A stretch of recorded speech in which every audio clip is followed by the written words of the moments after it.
Duncan reporting for MG Stories at a significant moment in the removal, fixing up of the gearbox and various other little jobs. We've got to the point of putting it all back in. So without further ado, I'm just going to give you a quick summary of what we did, and then we're going to crack right on with it. So take a look. Okay, so this is the Rover V8 3.5 engine. It has been under major surgery in the area of the gearbox. We've covered off the removal and the replacement of components in there. We also took the opportunity to do a refresh of the overdrive. I explained in a previous video what the overdrive was all about. And then, so it was O-rings and things like that. We've also had to obviously redo all the seals on a whole bunch of the stuff. So we've used some airline sealant complementing the gaskets in there. Recommendation from my brother Martin. So if any of those leak, it's all his fault. Beyond that, we've done a few bits and pieces. These things here, I bet you, unless you're into gearboxes and stuff, as you change gear over here, the shifters move around on there, and they're moving on rods that are going up and down here, and the forks are kicking the gears into place. These three things here have got a notch in them, so when you're moving in and out of gear, it actually there's a ball on the bottom there that goes into a notch in the shafts that are moving, and the bolts, as far as they go in, are on a spring and then a ball on the underside of that, and they press down onto the rod. So when you feel the notch of a gear, it's these bolts with the balls on the bottom that are going in and out of the notch. So Joe recommended a little extra washer there just to lighten it off a little bit, which means that the springs don't press quite so heavily and gives you a smoother gear change.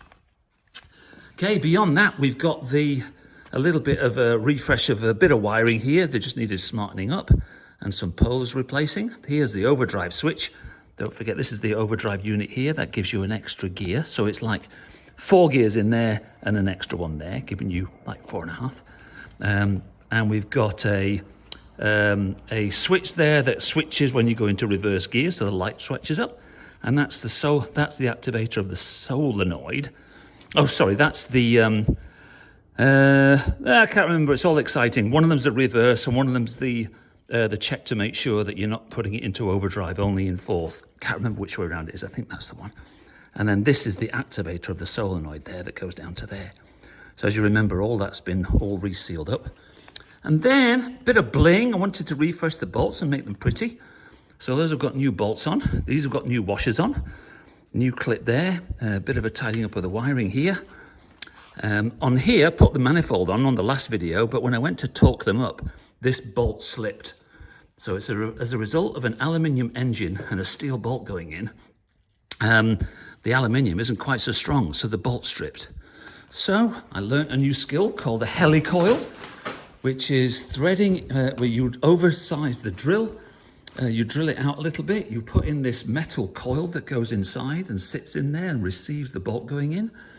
And that means it holds a lot stronger. So next time someone mentions that to you, as you're sitting there having a coffee and they complain about it, just drop the word helicoil and send them off to the parts store. Then recommendation from Joe, replacement of all these bolts here, because these are the MG ones were all a bit rubbish. They might look pretty and chromy, but they kept loosening off and they weren't very good. The cork gasket was a bit crap underneath it as well. It let go when these screws backed off. So these are from Land Rover.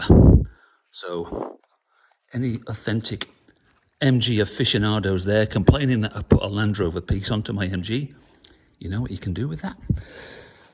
So I'm going to put it on a time-lapse video now, and we're going to drop this down. We're going to start offering this up. So wish me luck.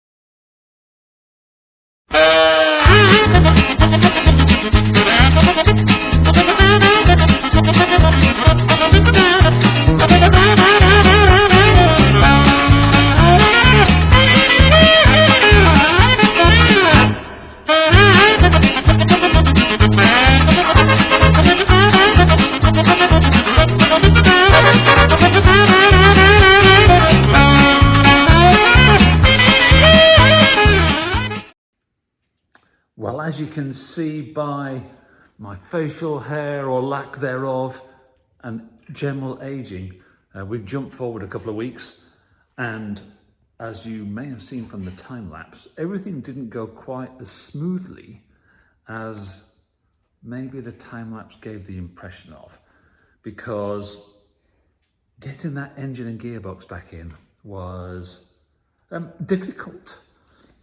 I'm going to partly blame Joe, because Joe said that I could get the engine back in with the 2 exhaust manifolds attached. And after, as you saw on the time lapse, maybe 4 attempts at getting it back in, I finally gave up, got hold of Joe and said, I can't make the geometry work. And after a visit from Joe and a 5-minute diagnosis, he went, yeah, you can't do it with the exhaust manifolds. So Joe, you owe me a beer. So knock one off the 20 that I owe you. So we took the manifold off the UK passenger side, and it went in relatively easy after that. And then it was just a case of putting all the bits back together. I was a bit fed up at that point, so I didn't do any more videoing and time lapsing and things like that. But essentially, it was just a reverse of all the removal. Putting the alternator back in, the radiator, putting the fluids back on, and then all of the housing around the air, around the air filters and the intake and things like that. So I've done that. I've done that a couple of times because of various removals that I've done and replacing things like the valve cover gaskets and stuff. So that was okay. And then fresh fluids, fresh oil. And it's all gone back together. And as you can see, it's looking quite complete. So I'm pretty happy with it. It's been out for a couple of runs. The disappointing bit, that's definitely a learning for me, is still haven't got the overdrive working. So a bit of a little diagnosis along with Joe. We stuck a pin through the wire to make a connection, and the overdrive is getting electrical connection, but it's just not firing. If you recall, the overdrive is an extra gear that gets knocked in, and it's that unit behind the gearbox, and it's fired by a solenoid. So it takes an electrical charge, triggers a solenoid, the solenoid pushes and clicks an alternate gear into place.